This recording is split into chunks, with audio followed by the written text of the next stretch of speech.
Good afternoon, everyone. We'll go ahead and get started. Just wanted to welcome you and thank you to joining us for this installment of NIRSA's Ideas in Motion.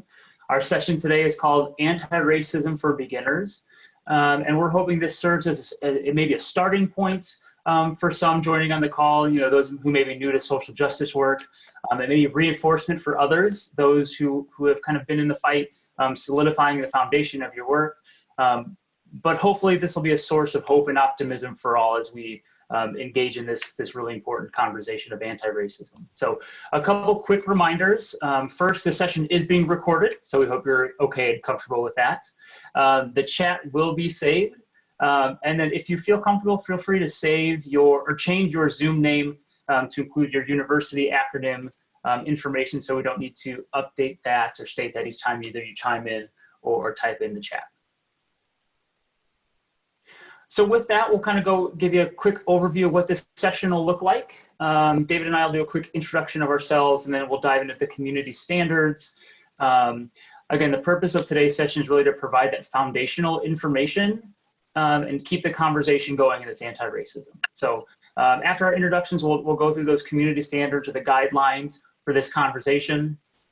We'll dive into our action steps or just a few key words to help you remember on your social justice journey. And then we're going to dive into our education. So it's going to be the concepts and terms that really foundational information for starting your work around anti-racism. So it's going to feel a little lecture-y at the start, but what we're hoping is to provide the baseline of information to those on the call that want to get involved, but maybe weren't sure how to do that or what the right terms were. But we're really excited to have such a variety of identities on the call today. And we hope that everybody walks away with something of value, either in your professional life or personal life as well. After we get through those educational slides, we'll open it up for some discussion. We have some hopefully thought-provoking questions, and we'll have those on the call kind of chime in and speak up to use these foundational terms to talk about what we're doing within our departments and our universities, or what work still needs to be done. Please note that the chat is open, so if you have questions or just potential discussion topics, we'll be keeping an eye on those things and be looking to bring in any important topics that pop up in the chat. And then finally, we'll wrap up with a call to action, and then we'll wrap up with some questions. Cool, so with that, I'll turn over to David. My bad. So I'm David Podschun. I work currently at USC in membership sales and services. I'm very passionate about social justice, anti-racism work. I grew up in Kansas, so as you can imagine, really a very diverse area. That's a joke. So going from Kansas, kind of broadening my horizons. I've moved across the country a few different times, and being in LA obviously is a very much more diverse environment, and I've learned a lot as far as my personal growth and involvement in social justice work and anti-racism. I've been married. My anniversary is actually in a couple of days, for 4 years now. I have a son. I love sports, so just a little bit about me on the personal side. I'm looking forward to talking with you all today about anti-racism and what we can do collectively to make the world a better place. And my name is Jeremy Chance. I use the pronouns he, him, his. I'm the Senior Coordinator for Operations at the University of Kansas. And I'd like to say I'm new-ish to social justice. I grew up in Indiana and maybe was naive or probably better said ignorant to some of the identities outside of my own until my master's program at the University of Houston, where I really helped broaden my perspective of diverse identities. And realizing I needed to use my white privilege, my hetero privilege, to advocate for those marginalized identities. I'm also a husband, been married to my wife for about 3.5 years, my beautiful wife, Katie. I'm a dog dad. We have 2 rescue pit bull type dogs, Astro and Canella. They're put away because they would interrupt the session real quick. I like to say I'm a family guy, so I'm really close with my siblings and my parents. And then lastly, I call myself a region hopper. I started in my undergrad at Purdue, so started in Region 3, did my graduate assistantship at the University of Houston, so Region 4, worked professionally for a couple of years out at UCLA, so Region 6, before coming back here to Region 4 at the University of Kansas. So hopefully this kind of provides a context for David and I from where we're coming from. We do throw out the caveat that we're certainly not experts in this effort. Rather, we're passionate about using our privileged identities to create change, to engage in these kinds of conversations, as well as continuing our own education on anti-racism. But it wouldn't be appropriate to have a conversation about race or anti-racism without acknowledging that many of our universities, including KU and USC, sit on lands that once belonged to the indigenous people. So we want to take this time to honor the people of the Kickapoo, Osage, Kansa, Sioux, Chumash, and Tongva people. So I just want to acknowledge those folks. Next, we'll go ahead and dive into our community standards. We certainly won't read them all to you. You can see them there, but we wanted to highlight just a couple that, remote sessions really make it easy to get distracted. So we implore you, listen and stay as engaged as you can in this virtual setting, and get comfortable with being uncomfortable. This topic and these conversations should make us feel uncomfortable at times. So we want to make sure that you're comfortable engaging in that. Take risks. And also, again, the chat is available. So if there's a topic or a question, something that you don't understand, feel free to type in the chat. And then either David or I will try to address those the best that we can.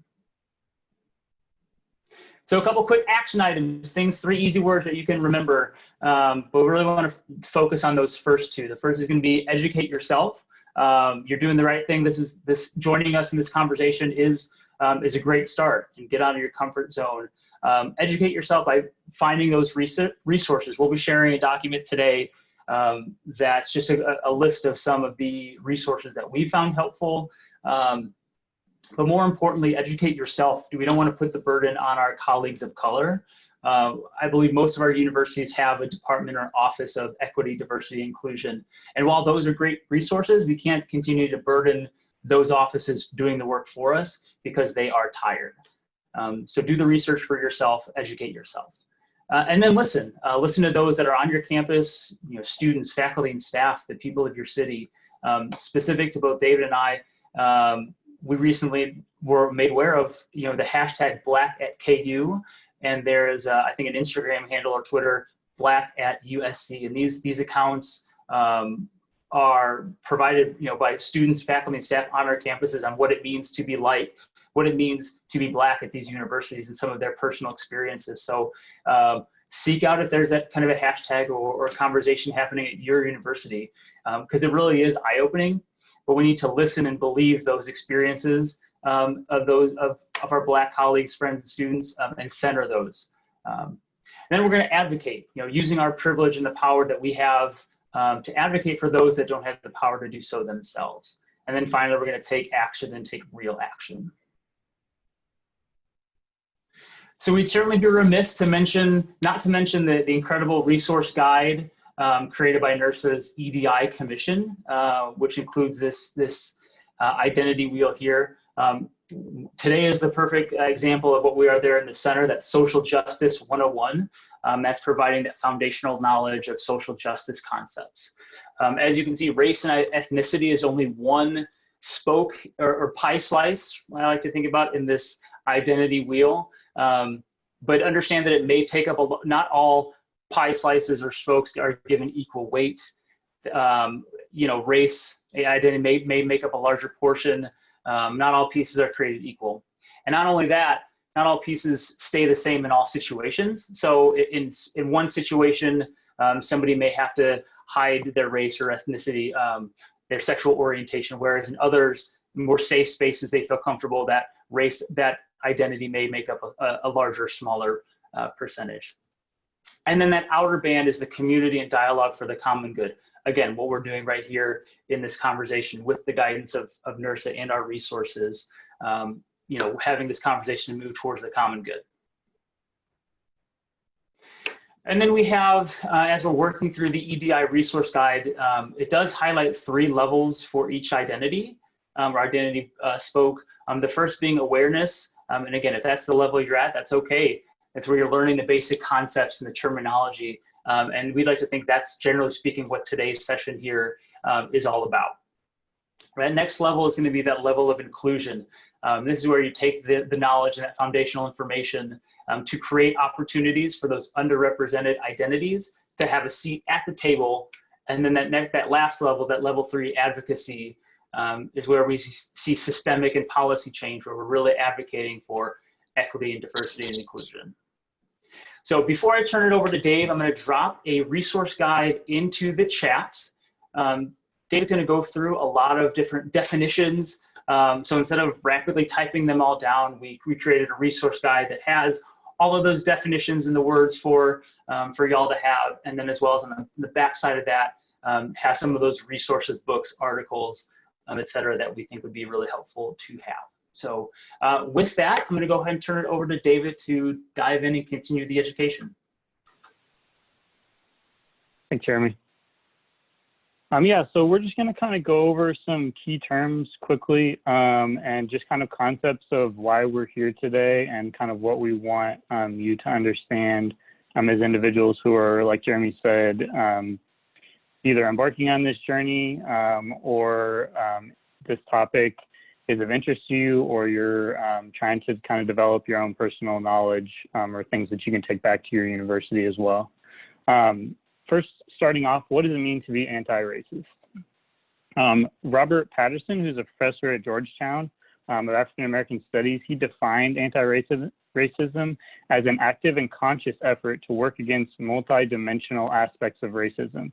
We need to collectively shift our thinking of racism as conscious, intentional, overt actions to unconscious, covert, and unintentional actions. And I think the main difference between when we talk about anti-racist versus not racist, there's a few differences. One of the main things I think is action. So if you're saying that you're not racist, you're not necessarily taking action, you're not necessarily fighting against racism. It kind of signifies that you're neutral. And Ibram Kendi says that racist or anti-racist is not who we are, but what we are doing in the moment. So essentially, there's no such thing as not racist. You're either actively fighting for anti-racism or you're upholding racist policies, ideologies, whatever the case is. So there's not really an in-between there. There are many levels to this, but saying that you're not racist is not going to end racism. So we're kind of moving towards that anti-racist fight for those things versus just being complacent as a potentially like not racist. This is an image that an individual, sorry, I kind of skipped that part, on Twitter actually posted, and I found interesting. And it kind of goes along with that awareness, inclusion, advocacy steps that NIRSA used in that identity wheel. And the person actually adapted this from a COVID-19 image, I guess, and kind of adapted that to be used for anti-racism or anti-racist. And it's kind of gets through different zones. So you start out kind of, you have people who kind of deny that there is a problem or avoid those questions or stay in a lot of comfortable situations where if it's something that doesn't affect you, it's easy to stay in a comfortable position as far as racism goes. And then you're kind of moving along that learning and growth zone there where hopefully today we're going to talk a lot about that learning and then that growth and advocacy portion, kind of how you work through those different levels to get to more towards that growth zone of becoming anti-racist.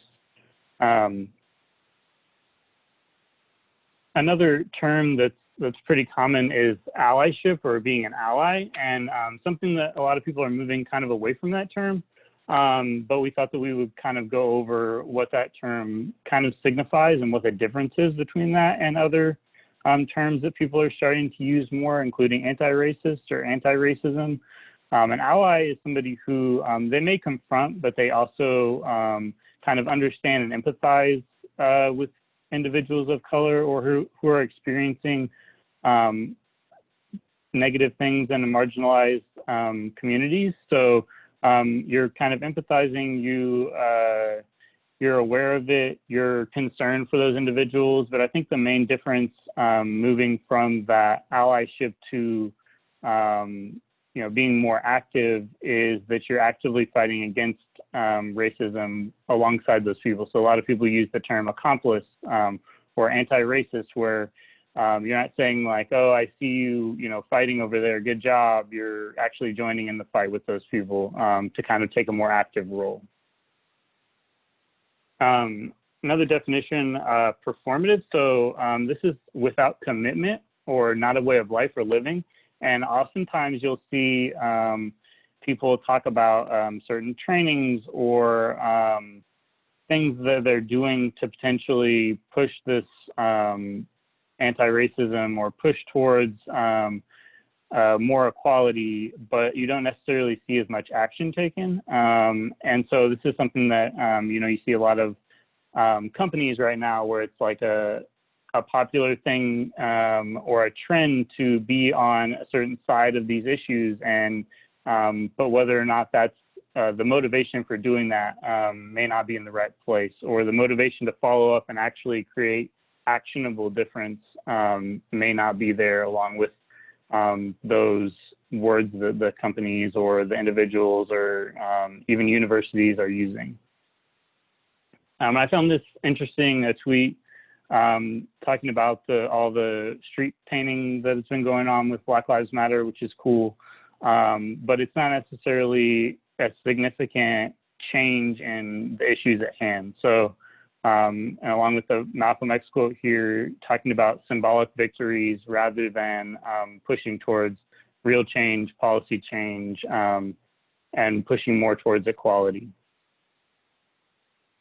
Another often used term is microaggression. And so kind of talking about that, it's typically something that applies to an individual or a circumstance, for example, expecting somebody to represent or speak for their entire race, or making assumptions based on somebody's race on what skills they're going to have, what qualifications they may have, their level of education, things of that nature.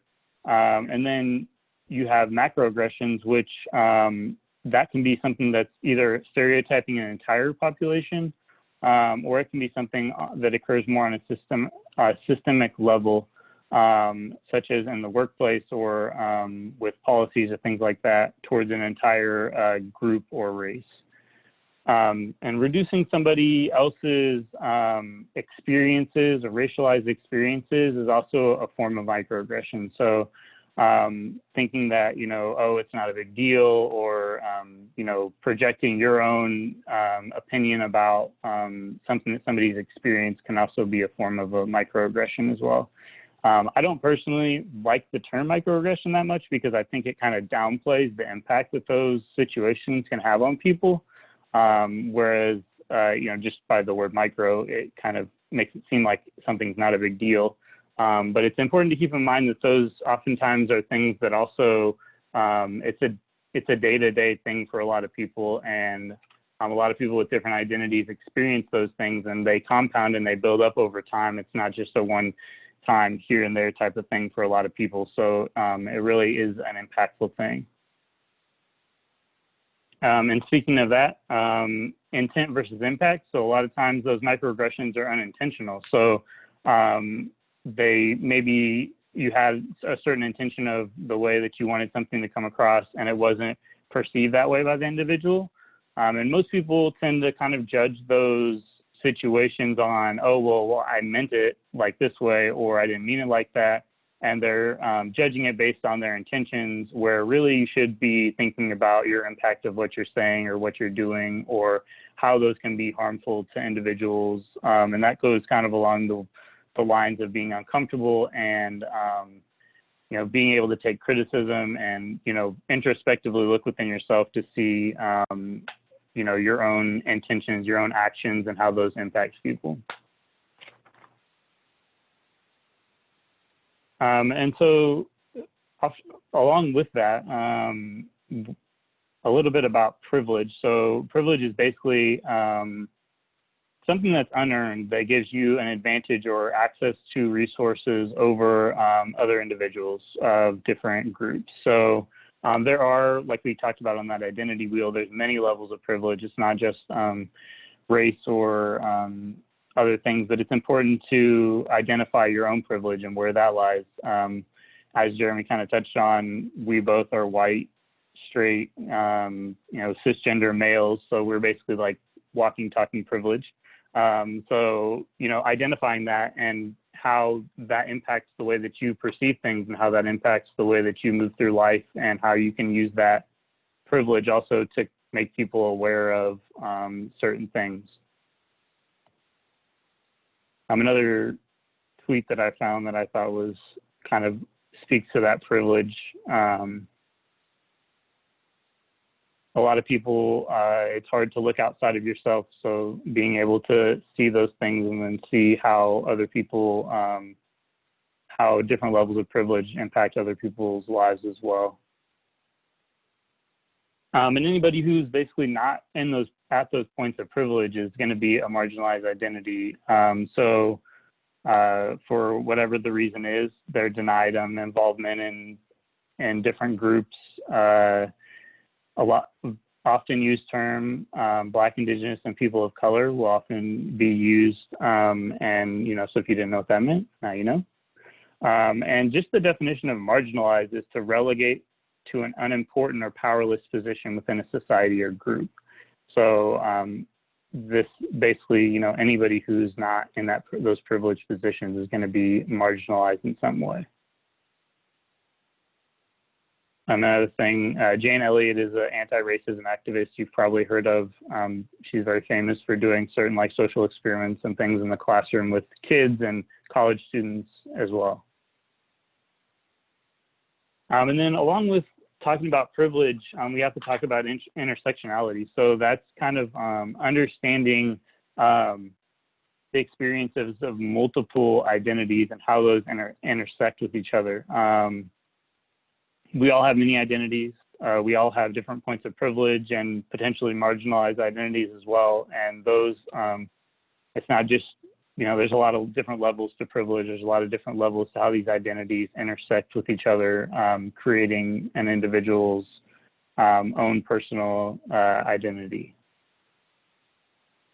All right, so we're going to talk a lot about whiteness and white privilege, because without I think that racism is a white problem. Without white people, it might not exist. So that's very important to acknowledge where we fit into that as white people, and kind of the terms and things that are used to define how we navigate these spaces. So white guilt is the feeling of shame or remorse that white people experience when they recognize the legacy of racism and racial injustice and perceive the ways that they have benefited from it. And along with that, white tears, and the term was coined as white women tears, but it really applies across the board.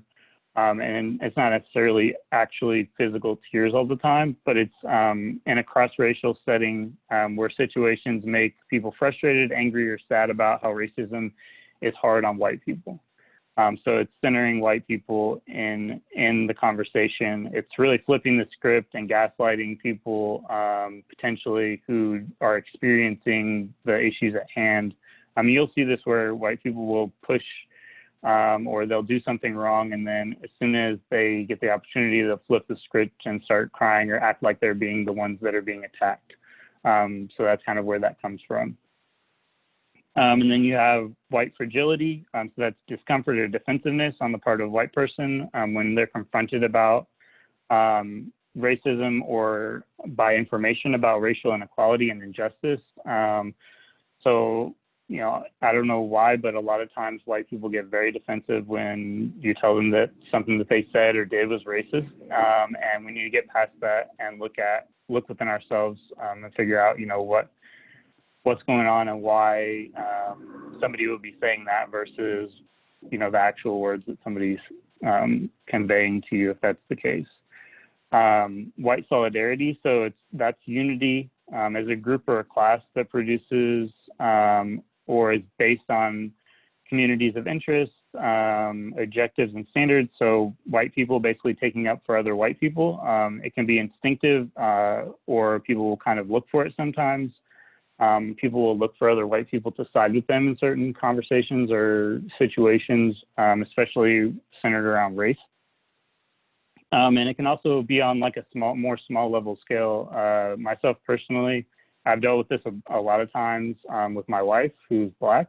And we'll go into certain situations, like I can think of times where we've been in just situations with friends, or times where we've been, there was one time where we were at a Kohl's store buying some towels, and we were supposed to be getting a discount, so they called over the manager. The manager's arguing, we're, you know, being respectful. My wife is talking to them, and he keeps trying to talk to me instead of talking to my wife, even though she's the one having the conversation with me. So he's like looking at me to side with him in the conversation, or to, you know, have more commonality because we're both white.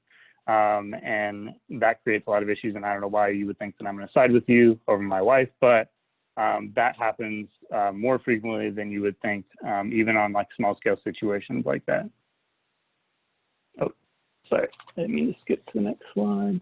And then kind of going along with that too, white centering. So white centering is the centering of white people, white values, white norms, and all those things. It can manifest itself in a lot of different ways. And it's basically the feelings of white people, the expectations of white people, the needs of white people overtake the needs of people of color. And white-splaining is to understand, is to explain or comment on something in a condescending, overconfident, or often inaccurate or oversimplified manner. So you've probably heard of mansplaining. It's basically the exact same thing, but for white people. And then you have white fear. So white fear is basically calling the police or authority. It can also manifest itself in a lot of different ways, but it can be weaponizing the police against Black people because you know what the impact could be of doing that. So you see recently the Amy Cooper situation, where she made sure to call and on the phone say that she was a white woman being attacked by a Black man. And you know exactly why you said that, and why that had to be explicitly something that you said for you to get the reaction that you were looking for. And this can manifest itself in a lot of different ways, as I said. And this is, white people are notorious for doing this in a lot of different settings. And then you can see the quote at the bottom: anti-racism is not self-improvement work for white people. And it doesn't end when white people feel better with what we've done. It's not a checklist of things that you go through. It's not a training that you do and then you move on and you feel better about yourself for doing it. It's something that you have to actively commit to fighting. And it ends when Black people are staying alive, when Black people have liberation, and when there's actual true equality. Maybe real quick, I'm going to pop in there. I know this definition isn't brought up, but you've mentioned it a couple times. The phrase gaslighting. Maybe talk a little bit about what that means. I know when I was fresh to this topic, I had no idea what that phrase meant. So maybe highlight a little bit what gaslighting is. Yeah, so gaslighting is basically creating a situation so that you can flip the script on somebody, or so that you're able to like basically manipulate somebody into feeling like they have been, like, they're in the wrong instead of you. I don't know if that's not, you know, an official definition, but right. It kind of summarizes, sure. What my definition is of it. Cool. Sorry, yeah, thanks. Go ahead. Cool. So, and then lastly, for our definitions and this portion of it, I'm going to talk a little bit about advocacy. So this comes straight from the NIRSA resource guide, and talking about organizing, conscious and intentional efforts to support change, to create change, to dismantle policies, practices, and programs that contribute to racism.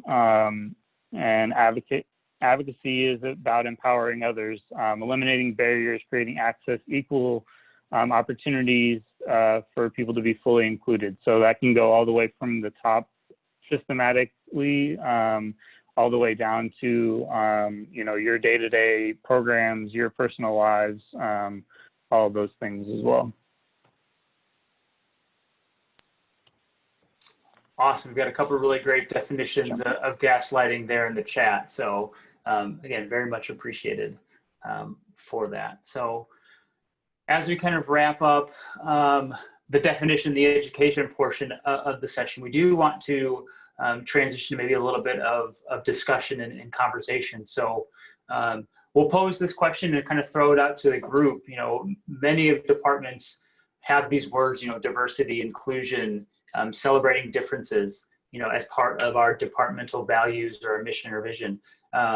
What are maybe some examples that in the group we're living these values by incorporating anti-racism into our work?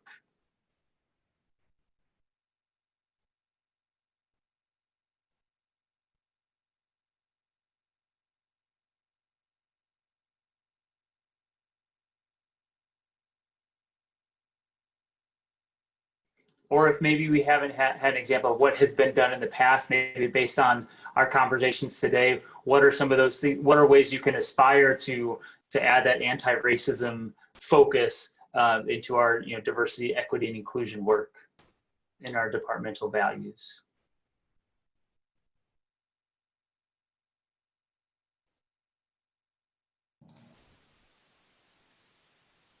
Like one thing that we talked, oh, sorry, go ahead. I work at a university that is attached with athletics. So to me, you know, athletics and recreation are very different. I think this is an easier question when it comes to athletics, because you can see very real instances of you know, inequality, and you have Black student athletes that have a very different experience than our white student athletes. My struggle with this is coming from my lens within intramural sports. So we have different things in place. So, you know, we can basically suspend any student for X amount of games or a semester from doing something that goes against our sportsmanship policy.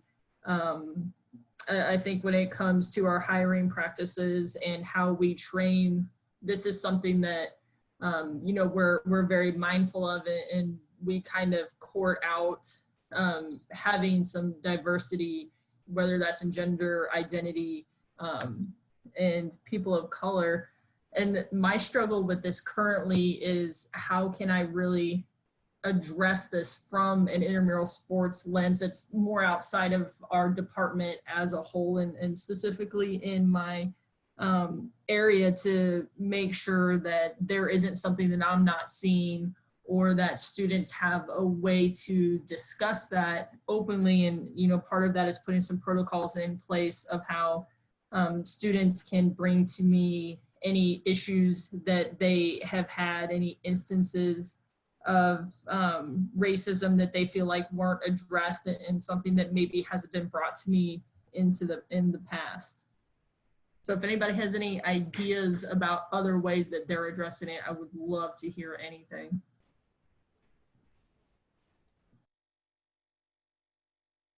And I think that's a topic of conversation even with the NIRSA Championship Series about, you know, even some of our participants' social media accounts. I'm sure we've all seen examples of students who have, you know, maybe been expelled. You know, my alma mater, Purdue, I saw recently expelled a student who was, you know, having having racist social media posts, and I think that kind of generated the conversation of how, you know, where can we as recreation professionals, you know, kind of highlight those things, or you know, avoid those things or penalize those things maybe. I certainly don't have an answer for that for you. Does anybody on the call maybe have some advice or some experience with that?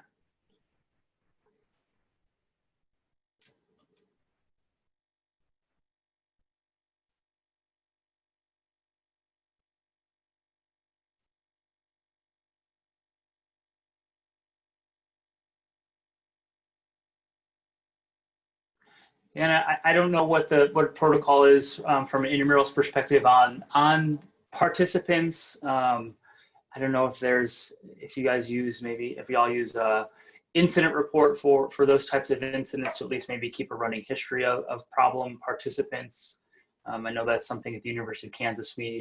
Our intramural supervisors will use those incident reports, maybe not necessarily as a history of racist issues, but for behavioral issues, certainly. So, and then we also use IM League. So I don't know if there's tracking or if you can make notes and profiles in that regard, but at least maybe addressing some of those things. Maybe even on a Fusion profile, making a note of to kind of start tracking that history of issues. David, any thoughts? This is Drew DeVore with the University of Minnesota. One thing that you could potentially do is have an anonymous feedback form that doesn't track any type of emails or anything like that. So if somebody has a concern and being brought to their attention, it's more of similar like a feedback form that you would get with a business.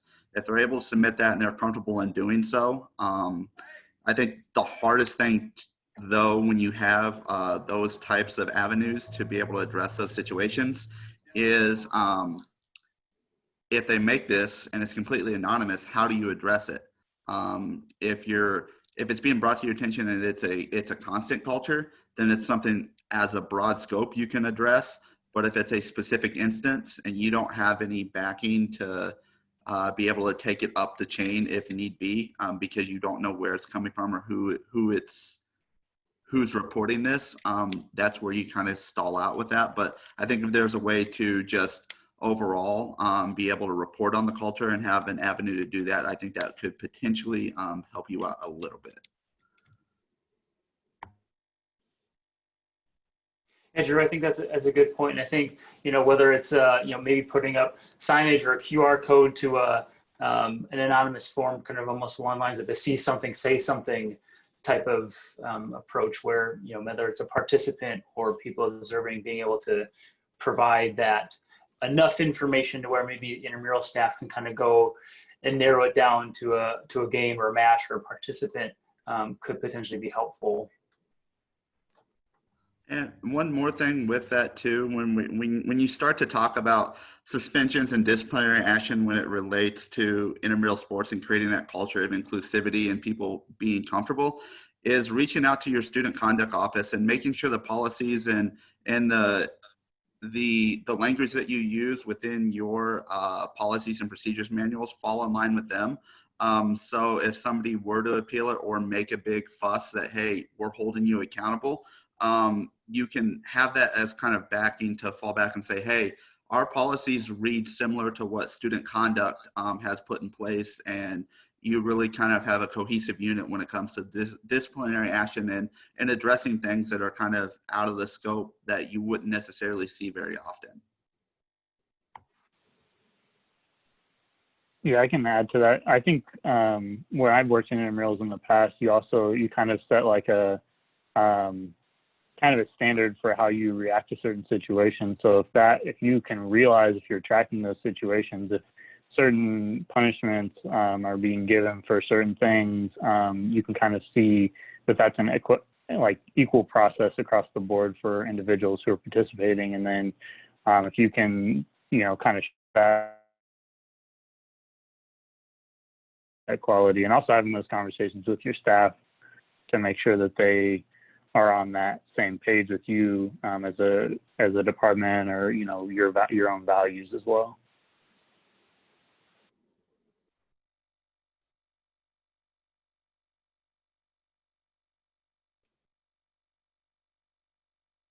Any other thoughts on how we can live add anti-racism into our values?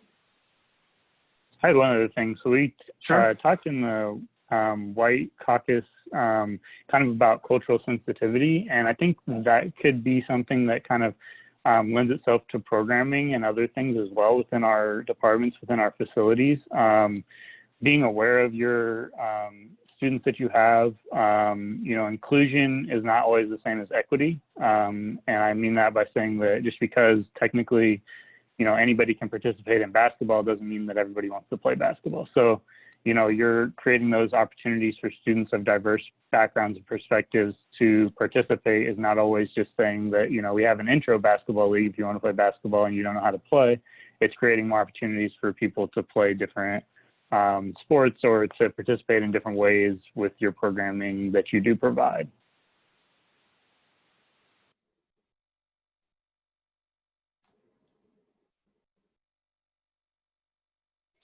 We can go ahead and maybe move on to the next discussion question. I think this transitions really well into the question that's imposing in the chat.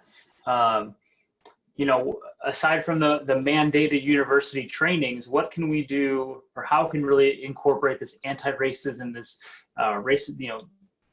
racial conversation into our, whether it's onboarding and training of our new students or professional staff, or as now we're obviously moving into the fall semester getting started, how can really incorporate this conversation into training with our student staff or professional staff? I know there's some in the chat going on, but maybe some want to speak to maybe what some of the things that are being done or you're anticipating planning to do for the start of the fall semester.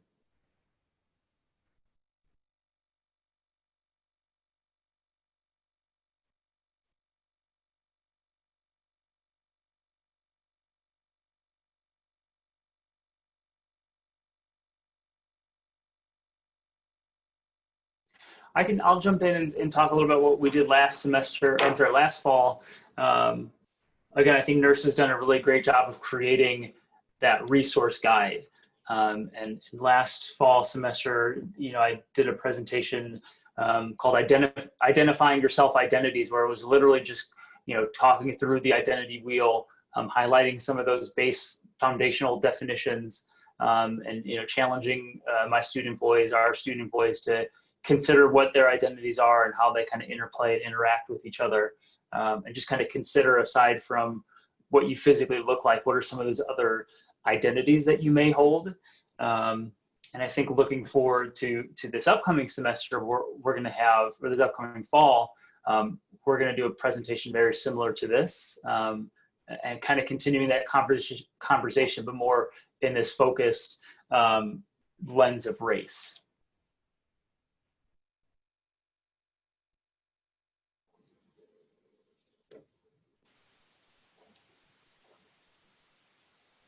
Back when I was at KU, there was one thing that we did as well, kind of along with what Jeremy's talking about, is had discussions about privilege, because we did have predominantly white student population, predominantly white student staff.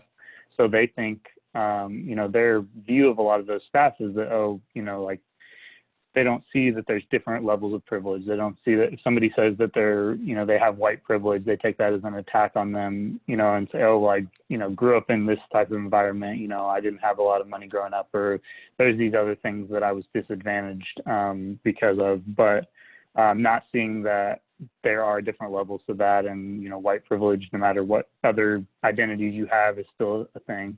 And so having those conversations with our staff, because a lot of them are from Kansas. A lot of them did grow up in environments where it wasn't that diverse.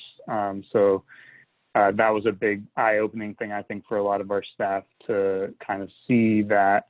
And also coming from us, instead of, like we talked a little bit earlier about not necessarily putting the pressure on different departments or areas on campus to provide that training. I think it goes a long way to show that we're committed as a staff and individually in these things, to not necessarily bring somebody in, not that they can't be a resource, bring somebody from another department to come conduct trainings.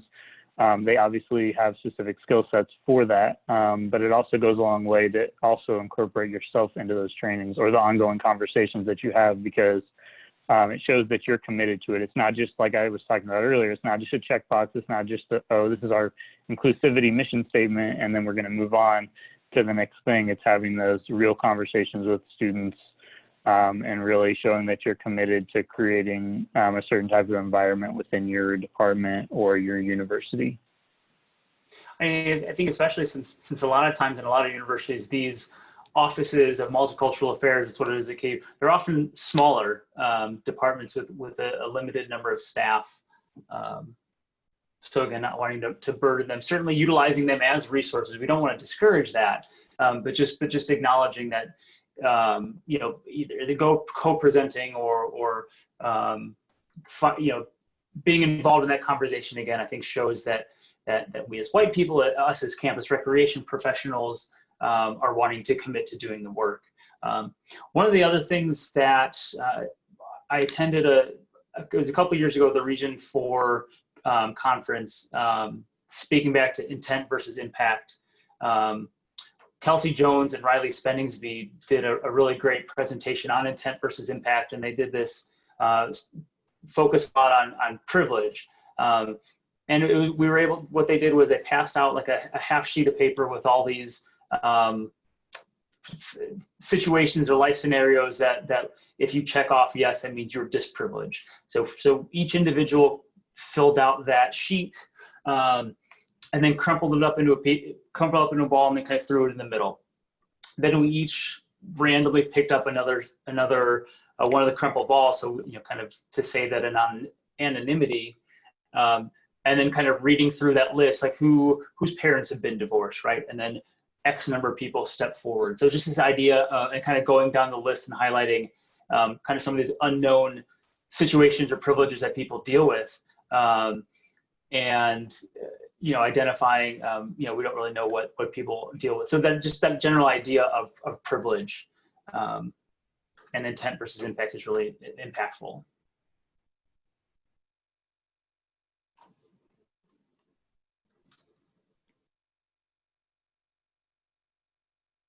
Any other thoughts on training? We do have a couple of questions here that are topics that have popped up.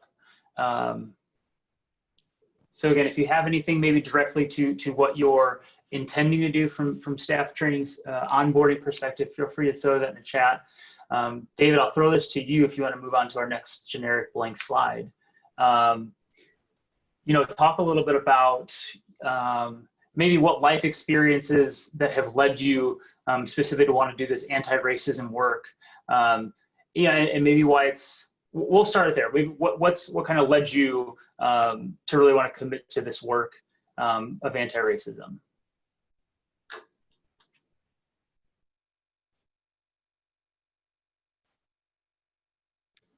David, that's to you. Sorry. No, you're good. I was trying to read some of the chat. Can you repeat your question? Yeah. So talk maybe just initially what kind of led you or motivated you to, or led you to this wanting to commit to social justice and this anti-racism work? For me, obviously, you know, I mentioned my own personal, you know, life is very inundated with a lot of this stuff. So I think for me, one thing is obviously on the personal side of it, you know, I have a Black son and Black wife. So that for me is a personal thing that I think, you know, we as white people need to make life better for and continue to have these conversations and fight against racism on all different levels, so that, you know, my son and, you know, other people can have the same opportunities and, you know, that I had when I was growing up. And so that's one thing. And I think for me, just having a diverse perspective, moving from Kansas to Texas to California, and then back to Kansas, and then back to California. So I've been kind of all over the place, but having that perspective of different cultures and how that kind of the challenges that people face on a college campus, seeing that, you know, makes me want to make that a better opportunity for everybody who steps foot on our campus, more equal opportunity. Going back to Kansas from California, you know, when I was first in Kansas as an undergraduate student, I didn't realize how much of a lack of diversity there was. I never really, I mean, you know, if you asked me, I would probably realize it, but it never was something that came up in my daily life. But going back coming from other places, I was like, wow, there really are a lot of white people here. And that, you know, hit me. I'm like, wow, I never realized it. So I never really realized my point of privilege as a student there. So having that opportunity to impact other students our student staff and our participants in our programs, and have these conversations with them about the world is bigger than, Kansas, and what is going on in the world and things that we can do on a small scale to change that, I think is kind of what led me to get into this type of work. Sure. Yeah, and I'll kind of touch base. I mentioned it kind of towards the start, and I grew up in Indiana, Northwest Indiana, and then have also spent time in Texas and now in Kansas. But I've attended or worked at some pretty large, diverse institutions. But I think, like I mentioned, I think I was just ignorant to outside my bubble, my personal identities. It didn't even acknowledge what some of those identities were. And for me, it took, attending grad school at the University of Houston in a really diverse city, but really kind of conferring with student affairs colleagues and other offices, and really, learning what privilege was. And that Dave, you talked about, like, check off I'm white, I'm straight, cisgender, all that kind of stuff. I'm just a walking white privilege. And again, that doesn't necessarily mean that life hasn't been hard for me, but to your point, I have access to resources just by belonging to those groups. So I think once I started to acknowledge what that privilege, the privileges that I held, and what came with that, there just comes a point that you have to decide to do something about it and advocate for those people who don't have that same level of privilege or power to be able to speak up or chime in or contribute. So, I've also been fortunate to work at a couple institutions, UCLA and now KU, that have resources or courses. I've taken a social justice fellows at KU, and kind of taking advantage of those on-campus resources to continue the work. But I think, it's really important for us as white men specifically to acknowledge what that privilege is and to lean in. I think at times that can be kind of scary but kind of realizing that there's that greater good out there. Dave, a question to you: Have you had an example of maybe a time in your social justice work and maybe some of these on-campus scenarios where you've maybe slipped up or made an accident, or maybe engaged in a microaggression, or white centering, or some of those things, and without acknowledging or without initially realizing kind of how you reacted to those? While you think about that, I'll continue talking, and I apologize for dominating it here. Typical white guy thing to do, I guess. But I was in a staff senate meeting, and we were talking about the staff senate drafting a letter to send to staff. And this was shortly after the George Floyd murder, and just drafting a letter on behalf of the KU Staff Senate to staff. And, we use the language of white supremacy because, and the words and the language of the oppressed and the people that use it. And there's the feedback from other staff senators kind of was right in line with that white centering and worries about how using that specific phrase or language would make them feel as a white person or representing the university. And I remember I specifically, I was a new senator, so I was built up the courage to contribute. And I asked the question, if of our diversity and equity committee within Staff Senate, I asked if they had got it approved or reached out to people of color to kind of get that approval. And the head of that committee kind of politely said, this idea of, hey, we're not burdening our Black colleagues anymore. We can, as the Diversity and Equity Inclusion Committee, we put in the work, we have the knowledge that this is the language we feel comfortable using. Just that idea of kind of had to walk that back or acknowledge that, I had kind of made that mistake. So curious if you've had an experience, a similar experience where, you've maybe had to either walk something back or kind of acknowledge a mistake you've made, Dave. Yeah, so I can think of a couple of situations where I've said things that were just microaggressions, but, going back to kind of the things that I was talking about earlier, I was saying like, oh, well, I didn't mean it like that, or what I meant, or, I'm a good person, or, the kind of person that I am, but that doesn't take away from, so I'm centering myself. That doesn't take away from the fact that I might have said something that was insensitive to that person, and having the opportunity to really sit in that, figure out, where I was, not just, where I was coming from, but that impact that it can have on that person, and the impact they can have if that's the type of things that they're like, oh, I've heard people say that before, this many times or whatever. So I think I've had a few situations like that definitely throughout my time as a student and as a professional staff as well. Sure. Somebody brought up something in the chat, Colin from CSU Chico, talking about learning people's names of color who participated in your programs.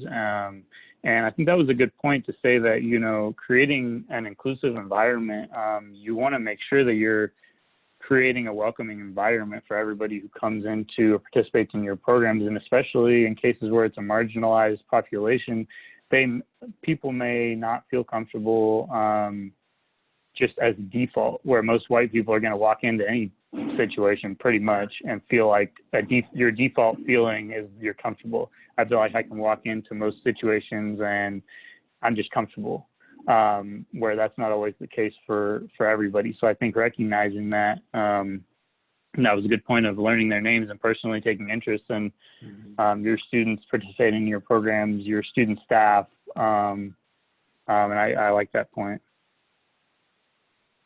Yeah, I know we've only got a few minutes left, so Dave, maybe if you want to bump up to the next slide, just kind of our wrap up call to action. So, what we're asking, or we're hoping that, after this conversation or after, the work that you've been thinking about, we want you to commit to being an anti-racist. And again, it's no longer, enough to say I'm not racist, because again, you're kind of complicit and complacent with the work that we're doing. So we call you to commit to being an anti-racist and really consider what does that mean for you personally, but that'll also obviously bleed into what that means for you professionally. Acknowledging and understanding that the work is never over for anybody of color or white folks included, but continuing to committing to continuing to educate yourself. Find those resources. Follow, on social media, voices of different colors, of different identities, of different ethnicities, to kind of vary the experience that you're gathering from. And then have those meaningful discussions with colleagues, with friends, with family members. I know we're not necessarily meeting in person and having these gatherings, but when you do have the chance to connect, talk about this anti-racism work and what it means, and identifying those things.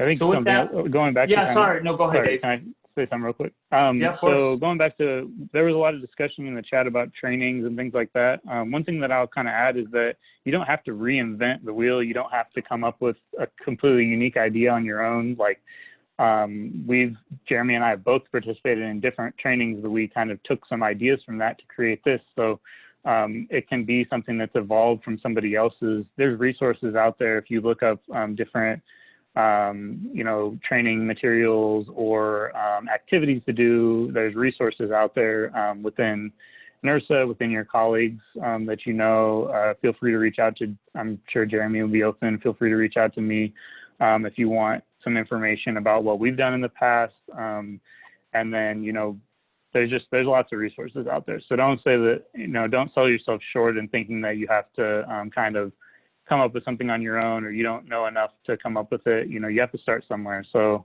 taking that action and committing to really educating yourself goes a long way to being more comfortable in those, training situations, or coming up with those discussions to have with your student staff. Yeah, absolutely. Dave, you want to hit the last slide? We shared the resource guide at the start.